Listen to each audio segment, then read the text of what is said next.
नमस्कार, वास्तु लिविंग में आप सभी दर्शकों का बहुत बहुत स्वागत। मैं हूं विकास नांगिया। दर्शकों, एक नया एपिसोड और नया विषय लिए हम हाजिर हैं हमारी वास्तु और फंग शुई कंसल्टेंट पल्लवी छिल्लावाड़ा जी के साथ। आइए कार्यक्रम की शुरुआत में सबसे पहले उनका स्वागत करते हैं। पल्लवी जी, वास्तु लिविंग में आपका बहुत बहुत स्वागत। शुक्रिया। नमस्कार। नमस्कार। देखिए, एक नया विषय है लेकिन एक बहुत ही सिग्निफिकेंट, बहुत इंपॉर्टेंट विषय है, क्योंकि हम कमर्शियल रेजिडेंशियल प्रॉपर्टीज के बारे में बात करते रहते हैं समय समय पे, और दर्शकों के हमें बहुत सारे सुझाव भी आते हैं ईमेल्स के माध्यम से, आपसे सोशल मीडिया पे वो कनेक्ट भी करते हैं, तरह तरह के सुझाव आते हैं। और आज खास हम कमर्शियल प्रॉपर्टी को मद्देनजर रखते हुए पल्लवी जी, कुछ ऐसी प्रॉपर्टीज होती हैं जो प्रॉपर्टी ओनर्स को, बिजनेस ओनर्स को विचित्र परिस्थितियों में डाल देती हैं। डिस्ट्रक्टिव प्रॉपर्टीज होती हैं, विनाशकारी प्रॉपर्टीज होती हैं। समय समय पर वहां पर नुकसान होना, तरह तरह की प्रॉब्लम्स, चैलेंजेस आना, इस विषय को लेकर के हम आगे बढ़ना चाहेंगे। तो आज हम आपसे बातचीत करना चाहेंगे डिस्ट्रक्टिव प्रॉपर्टीज एंड वास्तु पर। क्या कहेंगे हमारे आज के विषय के बारे में?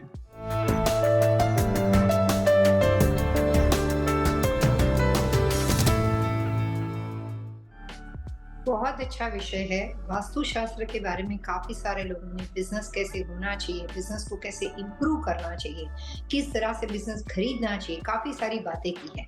लेकिन ये जो सब्जेक्ट आज आपने चूज किया है, उससे मैं आपके पास काफी केस स्टडी शेयर करना चाहूंगी और ये कहना चाहूंगी कि कुछ बिजनेस ऐसे होते हैं जिसमें आपकी पकड़ ही नहीं होती है। वहां पे बिजनेस बनता है, चलता है, आप पैसे भी बना रहे हो, लेकिन एवरी डे वहां पे ऐसा कुछ ना कुछ होता रहता है, ताकि प्रॉपर्टी जो है वो आपके दिमाग पे एक स्ट्रेस लेवल क्रिएट कर देती है। आप हमेशा टेंशन में रहते हो, ना वो बिजनेस आप बेच सकते हो, ना ही बिजनेस आप चला सकते हो, और पैसे बनने के बावजूद भी काफी सारी प्रॉपर्टीज के वास्तु इस तरह से होते हैं जिसको आप डिस्ट्रक्टिव प्रॉपर्टी कह सकते हो, जिसका मीनिंग होता है कि बिजनेस चलने के बाद में एक ऐसी तरह की परेशानी प्रॉपर्टी में होती है कि कुछ ना कुछ ऑब्स्टिकल आने की वजह से जो प्रॉपर्टी का ऑनर होता है वो उस प्रॉपर्टी में पीस और शांति से अपना बिजनेस नहीं कर पाता है, वहां पे उसको समझ में नहीं आता है, और एवरी डे के नए चैलेंज की वजह से वो प्रॉपर्टी उसको दिलो दिमाग पे बहुत ज्यादा टेंशन क्रिएट कर देती है। तो आज का हमारा सब्जेक्ट है वो बहुत ही इंटरेस्टिंग सब्जेक्ट है, डिस्ट्रक्टिव प्रॉपर्टी एंड वास्तु दोष। इस तरह के वास्तु दोष जो है जो आपको वहां पे परेशानी की वजह बन जाते हैं। जी, पल्लवी जी, बिल्कुल सही कहा आपने कि कई ऐसे बिजनेसेस या बिजनेस ओनर्स को मैं जानता हूं, उनके उन प्रॉपर्टीज में, उन बिजनेस में पैसे तो बन रहे होते हैं, लेकिन और शुरू में जब उस प्रॉपर्टी को बाय भी कर रहे होते हैं, तब शायद जाने जाने में इस बात को इग्नोर भी कर रहे होते हैं कि भाई इसके साथ मुझे कुछ प्रॉब्लम्स आ रही हैं। उनको लगता है कि ये शायद नेचुरल है या शुरुआती जो एक टीथिंग प्रॉब्लम्स है उस तरह की है, लेकिन फिर देखते देखते जैसे साल बीतते जाते हैं, उन्हें लगता है कि नहीं, ये तो पहले ही साल से मुझे निरंतर प्रॉब्लम्स आती ही जा रही हैं। और ये परिस्थिति फिर उनके मतलब काफ़ी समय तक रहती है, भले ही वो उन्होंने बिजनेस को एक्सपैंड कर लिया हो, उस एक जगह से और कई बिजनेस हो गए हों, कुछ के बन पाते हैं, कुछ के नहीं बन पाते हैं, तो तरह तरह की परिस्थितियां होती हैं। क्या गाइड करना चाहेंगे कि अगर ये निरंतर हो रहे हैं और किस तरह के चैलेंजेस भी आते हैं, थोड़ा वो भी हमें गाइड कीजिए। अभी कुछ दिनों पहले मुझे शिकागो से एक क्लाइंट का फोन आया। उन्होंने कहा कि पल्लवी, एक प्रॉपर्टी ली है और आपको वास्तु करने के लिए इमीडिएटली आना पड़ेगा। तो मैंने कहा कि ठीक है। फिर उन्होंने उस प्रॉपर्टी के बारे में खुल के अपनी सारी इंफॉर्मेशन देनी शुरू की। तो उसमें बेसिक पॉइंट उनका ये था कि प्रॉपर्टी की जो हिस्ट्री है वो ऐसी है कि अब तक जितने लोगों ने प्रॉपर्टी ली है उनको बैंकरप्सी फाइल करनी पड़ गई है। और यहाँ पे दूसरा चैलेंज ये भी है कि यहाँ पे कोई ऑनर टिकता नहीं, हर 2-2.5 साल में वो प्रॉपर्टी मार्केट में आ जाती है। जो वहाँ पे जहाँ शिकागो में रहते हैं उनको उस प्रॉपर्टी के बारे में आइडिया था, लेकिन जो मेरे क्लाइंट है वो बाहर से थे और बाहर से जाके उनको आइडिया नहीं था। और ज्यादातर बिजनेसमैन की सोच ऐसी होती है कि मार्केट वैल्यू से अगर हमें थोड़ी कम प्राइस में कोई चीज मिल जाती है तो उनका कैलकुलेशन होता है, ओवर कॉन्फिडेंस होता है।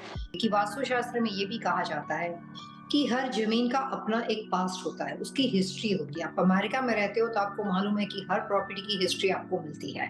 तो यहाँ पे ये भी बात है कि जहाँ पे बहुत सारे लोग चले गए और कोई टिक नहीं पाया, वहां पे आपको एक्सपेरिमेंट नहीं करनी चाहिए। कई बार प्रॉपर्टी क्यों डिस्ट्रक्टिव हो जाती है, कई बार हम अपने सारे प्रयास, हम वही पर्सन है जो मॉडल को 50-20 साल से चला रहे हैं, हमें लॉट ऑफ एक्सपीरियंस है, 5 साल से चला रहे, 15 साल से चला रहे, लेकिन कुछ जगह पे जाने के बाद हमारे साथ एक्सपीरियंस फेल हो जाते हैं।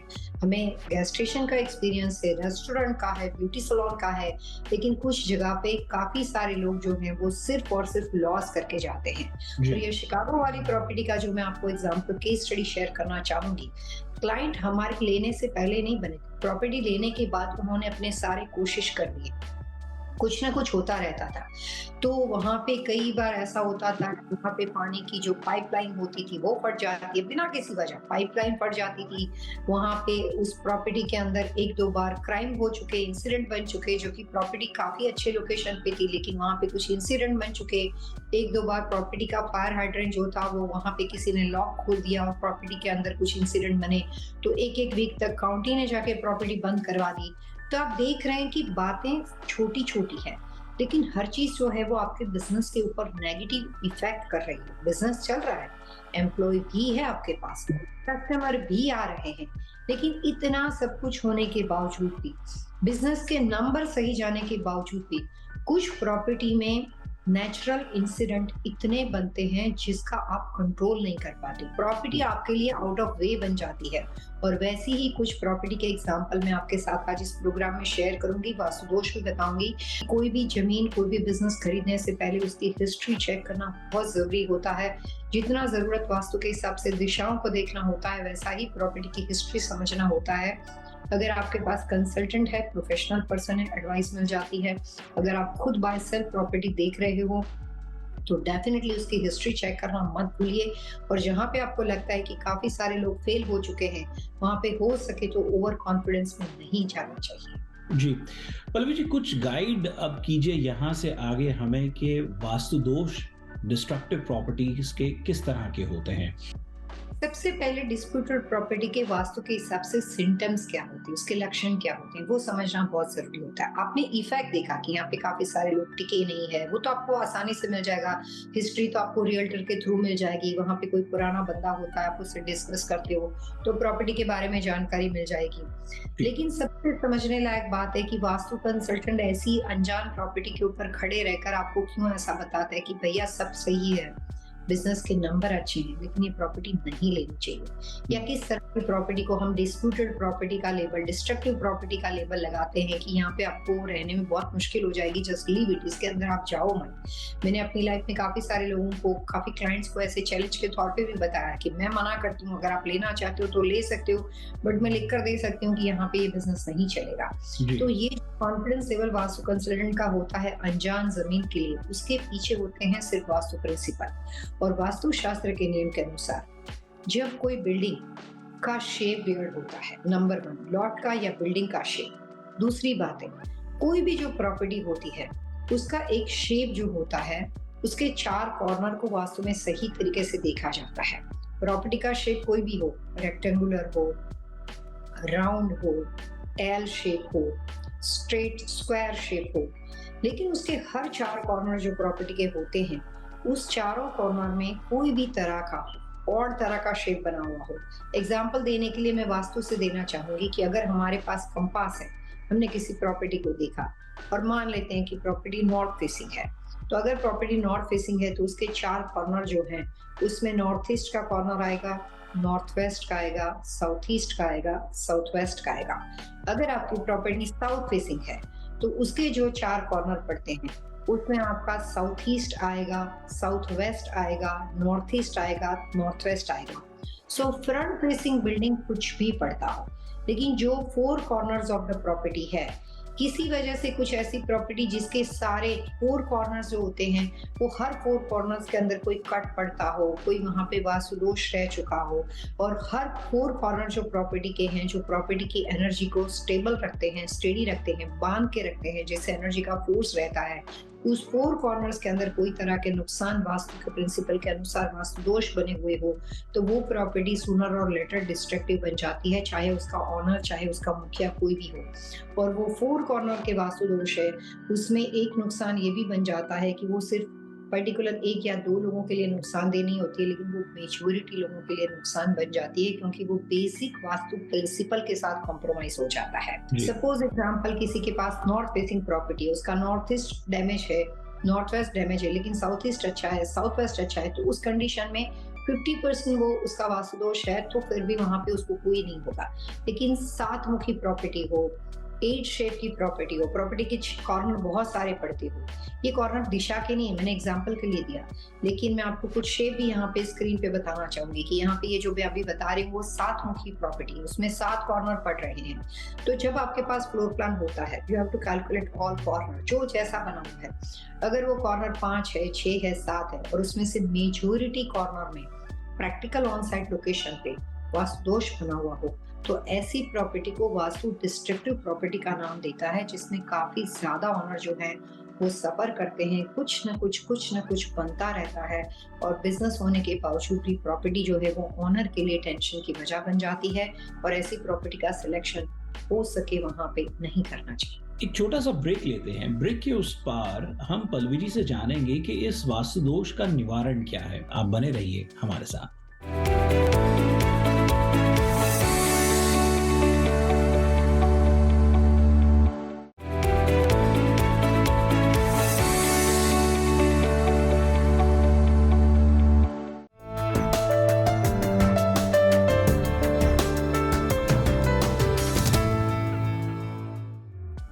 ब्रेक से पहले बात हमारी आकर के थमी थी कि वास्तु दोष को हमने समझा जो डिस्ट्रक्टिव प्रॉपर्टी से जुड़ा हुआ होता है, लेकिन जैसा कि मैंने कहा था कि कई दफा ओनर की एक इमोशनल अटैचमेंट भी हो जाती है इस तरह की प्रॉपर्टी से, खास इसलिए कि अभी देखो प्रॉब्लम्स तो आ रही हैं लेकिन आमदनी भी तो आ रही है। तो कई बार ये नजरिया होता है कि भाई मैं ऐसी प्रॉपर्टी को कैसे हाथ से जाने दूं जिससे मेरे को आमदनी अच्छी हो रही है, मेरा घर परिवार चल रहा है, लेकिन वास्तु दोष से भी वो रोज जूझता रहता है।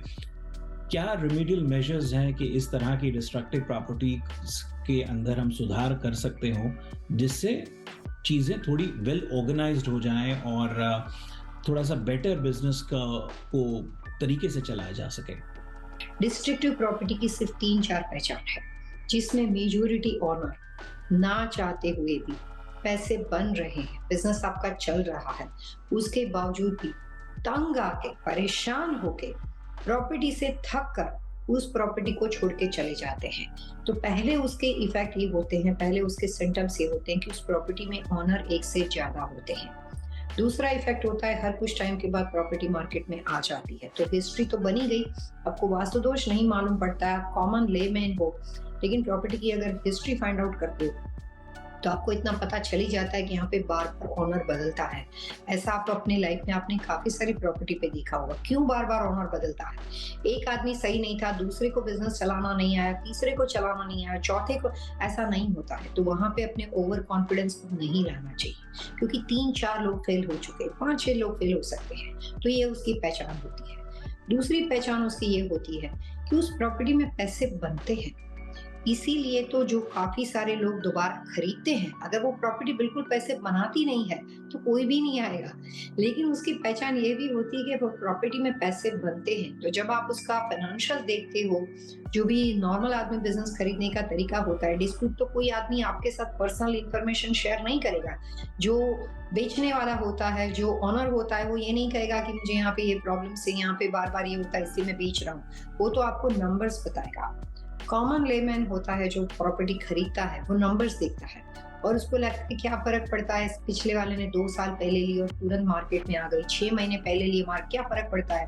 और वो लोग आपको एक्सक्यूज भी जेन्युइन देते हैं कि हमें यहाँ से मूविंग करनी है, कोई आपको सही रीजन नहीं देता है।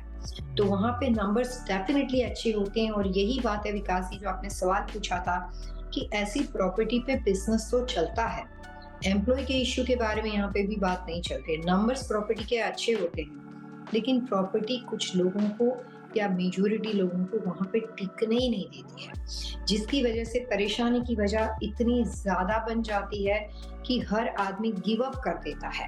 और काफी बार ऐसा मैंने अपनी लाइफ में देखा है। मेरे अटलांटा में क्लाइंट्स कुछ टाइम पहले मुझे मिले, बहुत ही चैलेंजिंग और एग्रेसिव पर्सनालिटी के आप उसको बोल सकते हो।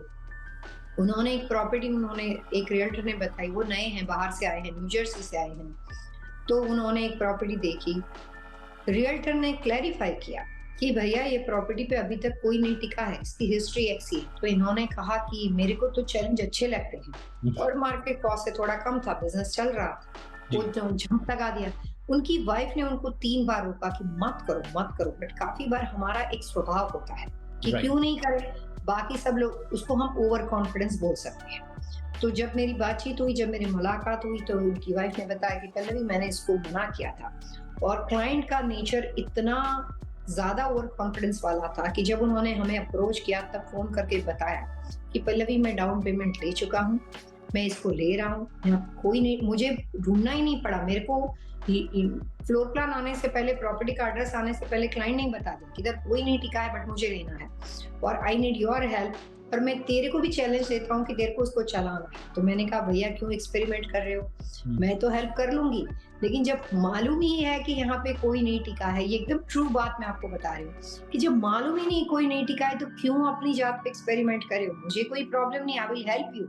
बट लेने के बाद पता चलता है और अगर आप हमारी हेल्प माँगते हो तो बात बनती है कि आप ऑलरेडी इन हो चुके हो, you don't have a choice, आपके पैसे लग चुके हैं। बट मेले से पहले पता है तो एक्सपेरिमेंट क्यों करें? हुँ, मैंने एकदम ऑनेस्ट एडवाइस उसको दी, लेकिन फिर भी वो अपनी बात पे टिके रहे, नहीं मुझे तो लेना ही है। तो फिर घूम फिर के मैंने बहुत बार समझाया कि मत करो, मत करो। फिर भी घूम फिर के बात आई कि मैं डाउन पेमेंट दे चुका हूँ। एंड में बताया कि डाउन पेमेंट जो है वो रिफंडेबल नहीं है। सो इसका मतलब है कि आप ऑलरेडी उसमें घुस चुके हो, you don't have a choice क्योंकि आपके पैसे वहां पे लग चुके हैं। मैंने कहा ठीक है, मैं प्रॉपर्टी पे फिर गई, मैंने फिर देखा, मैंने उनको ऑनेस्ट एडवाइस की उनकी वाइफ के सामने कि अभी भी मैं इसको देखकर यही बोलूंगी कि डाउन पेमेंट दे दिया है, जस्ट फ्लिप इट। लेकिन वो बोले नहीं, मुझे तो चलाना है। हमने अपने सारे एक्सपीरियंस उसके ऊपर लगा दिए, हमने अपने सारे एफर्ट्स उसके ऊपर लगा दिए।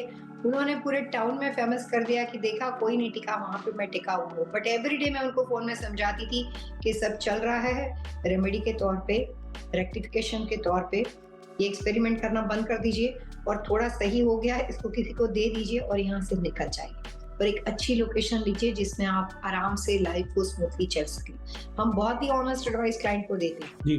पल्लवी जी, थोड़ा ये भी गाइड कीजिए कि ये अगर प्रॉपर्टी आप रेंट करते हो या ओन करते हो, उसका क्या इम्पैक्ट होता है? कई दफ़ा आप ओन नहीं करते, आप रेंट करते हैं। तो क्या तब भी ये निरंतर परिस्थितियाँ आपको इस डिस्ट्रक्टिव प्रॉपर्टी में देखने को मिलती हैं? एक तो ये, और दूसरा जो पहलू जुड़ा हुआ है कि हो सकता है कि इस तरह की प्रॉपर्टी सिर्फ़ फर्स्ट फ्लोर तक ही सीमित ना हो सकता है उसके मल्टीपल फ्लोर्स हो, सेकंड या थर्ड फ्लोर भी हो। तो ज़्यादा इम्पैक्ट जो है वो फर्स्ट फ्लोर यानी जो ग्राउंड फ्लोर है उसको ज़्यादा होगा, और हो सकता है कि उसके ऊपर के फ्लोर वाले लोगों को कम होगा, या सभी को बराबर का होगा? बिकॉज़ ये बहुत अच्छा क्वेश्चन है। आपने जो दोनों क्वेश्चन रेज़ किए हैं, वो एग्ज़ैक्टली बहुत ही इंटरेस्टिंग है और ये बात काफ़ी बार क्लाइंट्स बोलते हैं कि उनका दिल नहीं करता है कि ऐसी प्रॉपर्टी को बेच दें क्योंकि पैसे बनते हैं। बात ये है कि ऐसे प्रॉपर्टी की क्वालिटी ये है कि वहाँ पे पैसे बनते हैं। जी। तो इसलिए वो उससे छूट भी नहीं पाते और उसके साथ जुड़ भी नहीं पाते हैं। तो गले में कोई चीज़ अटक जाती है, ना आप उसको निगल पाते हो, ना आप उसको निकाल पाते हो। वैसी ऐसी प्रॉपर्टी को डिस्ट्रक्टिव प्रॉपर्टी वास्तु कहता है। तो इसकी वजह से काफ़ी बार लोग बोलते हैं कि ना चाहते हुए भी कि मैं उसको रेंट कर दूँ। लेकिन डिस्ट्रक्टिव प्रॉपर्टी के वास्तु में एक परेशानी ये भी होती है कि वो वास्तु प्रिंसिपल के अनुसार आम प्रॉपर्टी की तरह नहीं होती है। आम प्रॉपर्टी में, रेंटल प्रॉपर्टी का वास्तु ऐसा होता है कि जब कभी कोई ज़मीन आपने खरीदी है, अगर आप किसी को रेंट कर देती हो, तो 80% उस प्रॉपर्टी के फ़ायदे, नुकसान, 80% उस प्रॉपर्टी का सही वास्तु दोष उस व्यक्ति को इफ़ेक्ट करता है जो टेनेंट है आपका, क्योंकि वही उसकी जगह है, और 20% जो होता है वो मुखिया के ऊपर इफ़ेक्ट करता है। डिस्ट्रक्टिव प्रॉपर्टी के अंदर ये रूल्स जो होते हैं वास्तु के, वो बदल जाते हैं। वहाँ पे कभी भी आप किसी को रेंट करोगे तो भी 50% इफ़ेक्ट के ऊपर रहता है, 50% इफ़ेक्ट वो टेनेंट के ऊपर होता है और टेनेंट भी आफ्टर ऑल वहाँ पे भागी जाता है, क्योंकि वहाँ पे बात ये होती है कि हम आज ऐसी प्रॉपर्टी के बारे में बात करते हैं जो आपने अपनी लाइफ में देखी है जिसमें ऑनर बार बार बदल जाते हैं। तो इसका मतलब ये हुआ कि डिस्ट्रक्टिव प्रॉपर्टी का एक एग्जाम्पल या एक लक्षण ये भी है कि वहाँ पे लोग टिकते नहीं है, बार बार बदल जाते हैं। टेनेंट का तो निकल जाना आसानी से स्वाभाविक हो जाता है। अगर वो आपने उसके साथ कॉन्ट्रैक्ट बनाया है, 3 साल का लीज बाकी है, 5 साल का लीज बाकी है, फिर भी वो चला जाएगा और फिर आप कोर्ट में केस करके उस लीज के पीछे उसके लिए लड़ना शुरू कर देती हो, तो वो भी प्रॉब्लम वहाँ पे एक और खड़ी हो जाती है। तो टेनेंट हो या मुखिया हो, वहाँ पे टिकता नहीं है। तो कई बार रेंटल जो होता है वो 100% सॉल्यूशन ऐसी प्रॉपर्टी पे बिल्कुल नहीं होता है, क्योंकि टेनेंट को भी बीच ले ही जाना है। दूसरा क्वेश्चन आप ये कह रहे थे कि हाई राइज अगर बिल्डिंग होती है और अगर वो डिस्ट्रक्टिव कॉर्नर का लॉट हो या हाई राइज बिल्डिंग ही आपके डिस्ट्रक्टिव फ्लोर प्लान वाली हो, तो उसका वास्तु कौन से फ्लोर पे इफेक्ट कर सकता है। यहाँ पे कंसल्टेंट होने के नाते मैं एक बात बताऊं, जो मेरे पास कुछ ऐसे एग्जांपल है जो वर्जीनिया के अंदर आईटी कंपनी थी, बहुत बड़ी आईटी कंपनी है, उनकी खुद की हाई राइज बिल्डिंग थी और वो टॉप फ्लोर पे थी, बाकी का बिल्डिंग उन्होंने रेंट किया हुआ था। अटलांटा जॉर्जिया के अंदर भी मेरे पास कुछ ऐसे क्लाइंट्स है जो काफी प्राइम लोकेशन के अंदर, वहां पे उनके अपने दे आर इन्वेस्टर, उनके बहुत ज्यादा बिजनेस है, हाई राइज बिल्डिंग है, टॉप फ्लोर पे उनके ऑफिस है और नीचे उन्होंने बिजनेस को रेंट किया है।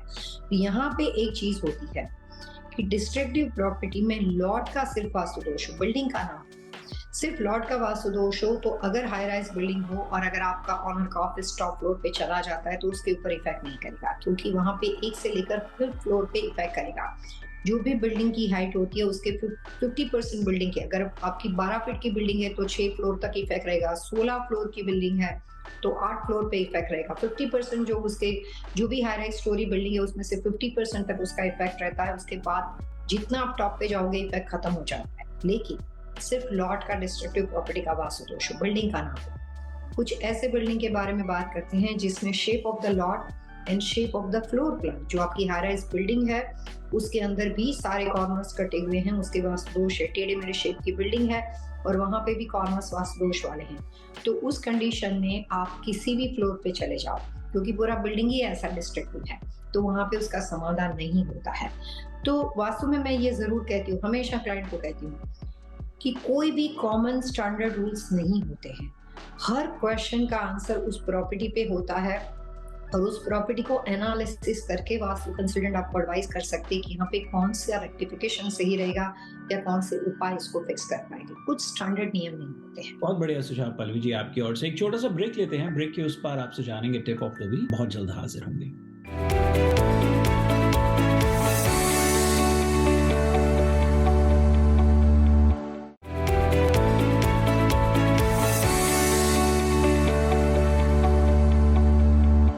वास्तु लिविंग में आप सभी दर्शकों का एक बार फिर से बहुत बहुत स्वागत।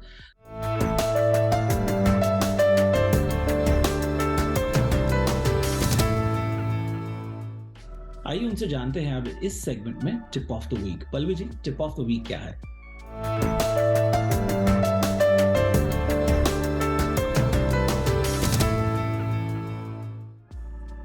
सबसे अच्छी बात यह है कि इतने सालों में इस प्रोग्राम में मैंने हर टिप में आपको कुछ न कुछ ऐसी इंफॉर्मेशन वास्तु की टिप्स में दी है जो आप अपने घर में उसका उपाय करके आप उसका लाभ उठा सको। लेकिन डिस्ट्रक्टिव प्रॉपर्टी के विषय के बारे में मैं इतना कहना चाहूंगी कि अब तक मैंने जितने क्लाइंट्स के काम किया है, जिस वे से मेरी एंट्री उस प्रॉपर्टी पे हुई है, लेने के बाद, लेने से पहले, मैं स्टैंडर्ड आपको आंसर वास्तु टिप्स में यही देना चाहूंगी कि just stay away from destructive property. कभी किसी वजह से आप इसे चले गए हो तो रेमेडी है, बहुत ज्यादा है और इसमें रेमेडी ना लैंडस्केपिंग की काम करेगी ना किसी और चीज की, सिर्फ प्रोडक्ट्स रेमेडी के तौर पे उसको रेक्टिफाई किया जाता है। काफी सारी चीजें हैं, कितने कॉर्नर्स की प्रॉपर्टी है उसके हिसाब से हम क्लाइंट को हेल्प करते हैं ताकि वो लॉस से निकल जाए। लेकिन जहां से आपको ये बात पता चल जाती है, जहां से बोलते हैं ना कि जहां से आपको मालूम पड़ जाती है सवेरा वहीं से होना चाहिए, तो उसी तरीके से ऐसी प्रॉपर्टी के साथ एक्सपेरिमेंट नहीं करनी चाहिए, क्योंकि वो आपके बाकी के सारे पोर्टफोलियो को डिस्टर्ब कर सकती है। इतनी पावरफुल इसकी नेगेटिव इफेक्ट होती है। दर्शकों, वास्तु लिविंग के आज के एपिसोड में इतना ही। यदि आज के विषय से संबंधित आपके मन में कोई सवाल हो, सुझाव हो, आप चाहते हैं कि हम पल्लवी जी से अन्य किसी विषय पर बातचीत करें, तो आप हमें लिख सकते हैं vastu@tvasiausa.com पर। और यदि आप पल्लवी जी से सीधा संपर्क करना चाहते हैं तो सरल आसान तरीका है pallavichilawada.com। पल्लवी जी, अगले अंक तक के लिए आइए दर्शकों से मिलकर के आज्ञा लेते हैं। Wish you all happy vastu.